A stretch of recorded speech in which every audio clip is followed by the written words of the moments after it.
Que el Señor esté con ustedes. Y con tu espíritu. Proclamación del Santo Evangelio según San Juan. Gloria a ti, Señor.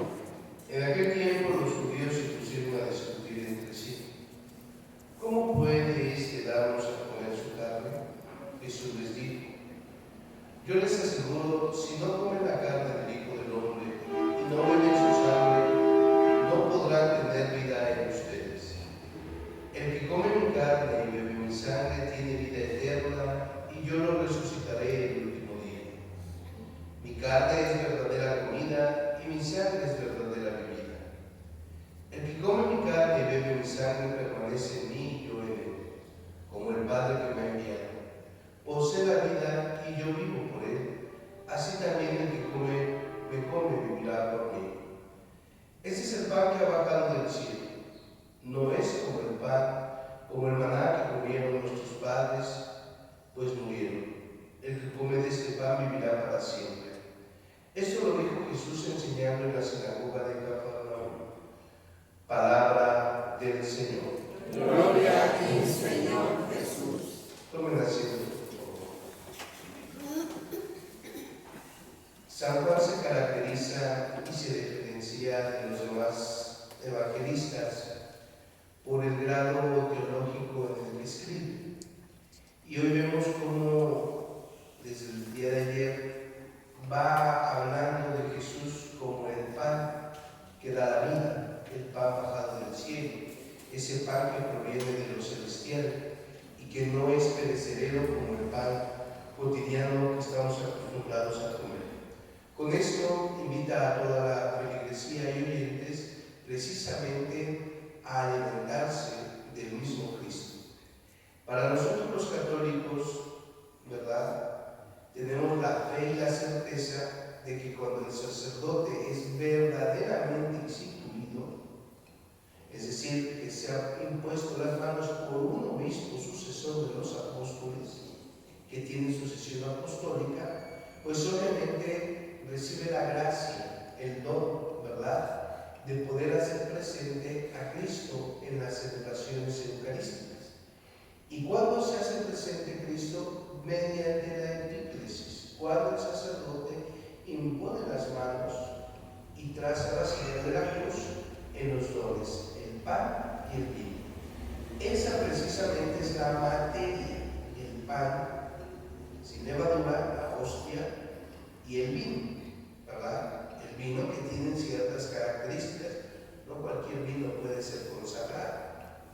Y entonces, mediante la epíclesis y la forma, ¿verdad?, que es la forma, entonces se convierte en Cristo, en su cuerpo y en su sangre.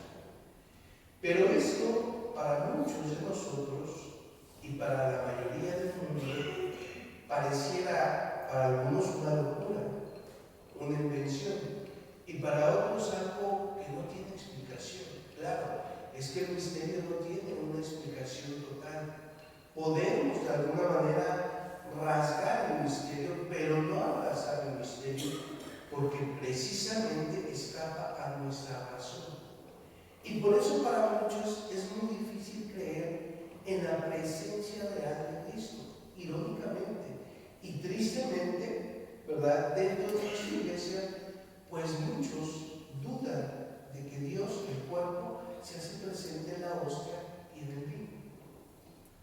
Y ya está comprobado, y de hecho, ¿verdad?, científicamente han analizado la hostia, es un líquido del miocardio, ¿verdad?, una parte del corazón de Cristo. El ADN que se encuentra es algo extraordinario. Y esto no lo hemos inventado nosotros.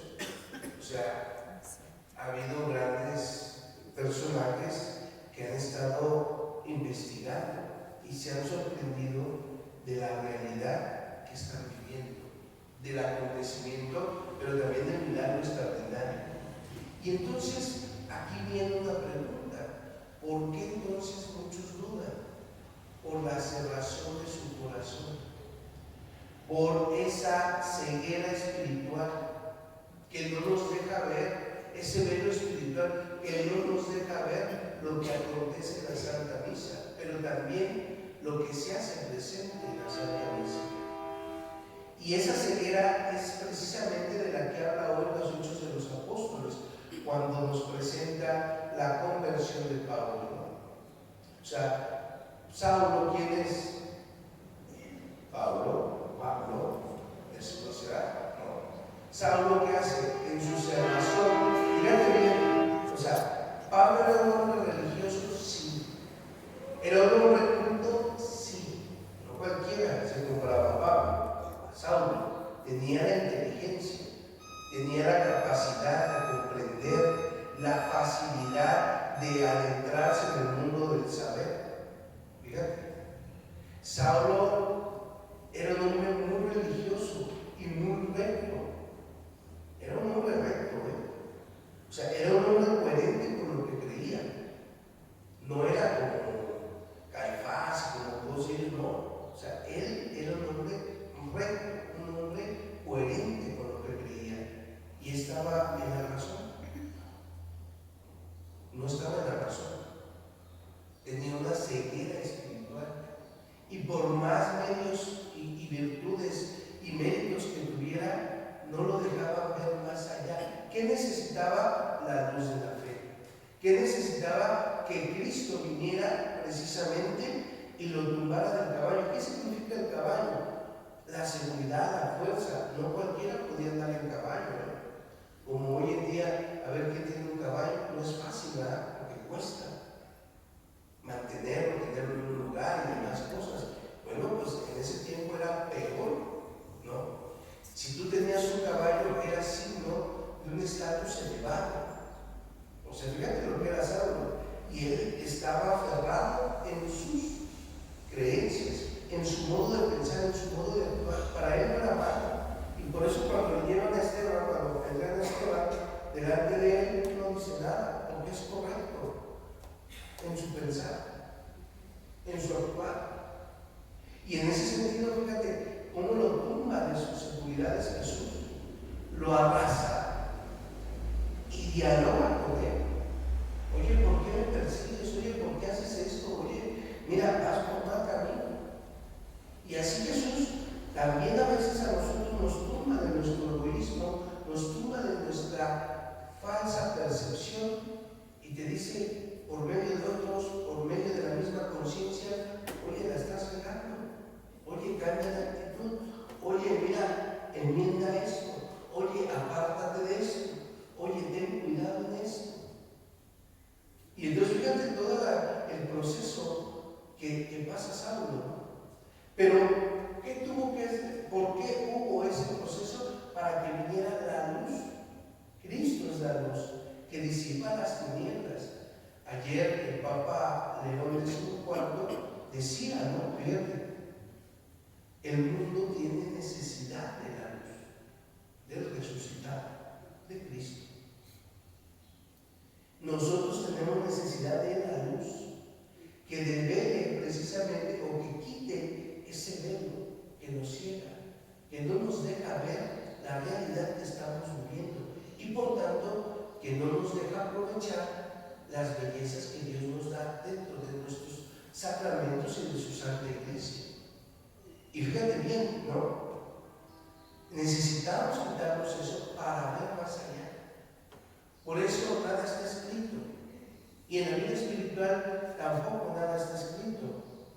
Porque podemos nosotros estar engañados por el maligno, ¿no? Pensar que nuestro actuar como Pablo va bien, pero no es así. Por eso siempre la oración es un acto de humillación también. Un acto de decir, a ver, voy a hacer un acto total en mi vida, qué hice bien, qué hice mal, cómo puedo mejorar, cómo me puedo relacionar mejor. A lo mejor no era lo correcto, a lo mejor sí era lo correcto. Y entonces hacer un examen de conciencia. Por eso, ustedes que tienen la liturgia, fíjense bien, y eso es una belleza, aprovechenla, ¿no? Tienen las completas. Y dentro de las completas, obviamente llega y dices, en un momento, a ver, hermanos, habiendo llegado al final de esta jornada que Dios nos ha concedido, reconozcamos sinceramente nuestros pecados. Y aquí te invita a un examen de conciencia. Siempre tenemos que hacer un examen de conciencia al terminar nuestra jornada. ¿Qué hice bien? ¿Qué no hice bien? ¿Cómo puedo mejorar? A lo mejor estuve mal, a lo mejor estuve bien. Es decir, toda una relación. Pedí, este actuar mío estuvo correcto según la voluntad de Dios. No, hay que cambiarlo. Fíjate bien, eso es lo bello. Porque con esa oración, es decir, con esa interiorización de tu persona, puedes darte cuenta de que a lo mejor tu pensar, tu actuar no está bien, o a lo mejor sí está bien y potenciarlo. Es decir, pide la luz de Dios, pide la luz que disipe las tinieblas, para que entonces puedas ver el milagro de amor que Dios ha hecho en ti, el milagro de Dios que Dios ha hecho en la iglesia y sobre todo, ¿verdad?, la belleza de la Eucaristía, de ese pan bajado del cielo, que no es perecedero.